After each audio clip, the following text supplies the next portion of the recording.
I-DA yaphumelela iivoti ezininzi kunyulo lango-August 2016.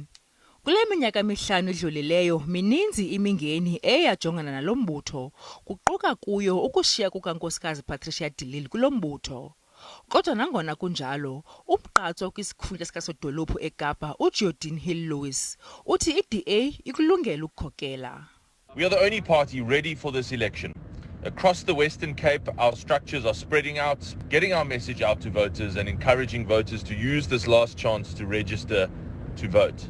Ngo-2016, i-DA yaphumelela izihlalo eziyi-154, nangona i-ANC yaphumelela eziyi-57 kuphela, kodwa ithi ikulungele ukukhuphisana ne-DA kweli phondo nakwisixeko, nanjengoko amaphulo ayo aqala kwangaphambi kokuqhambuka kwe-COVID-19.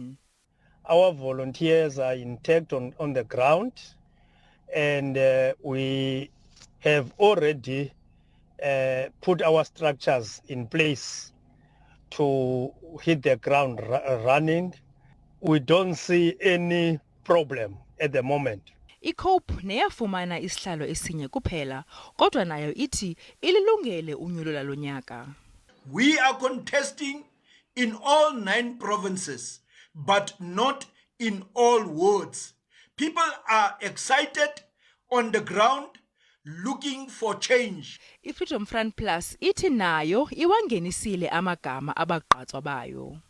We will show significant growth in the Western Cape in most of the municipalities, including the city of Cape Town, where we currently only have 1 councillor, but where the results of the 2019 election shows that we can significantly grow. Umgqatswa we-Good Party kwesikasodolophu eKapa, uBrett Heron uthi nawabo amagama abagqatswa sele engaphambili.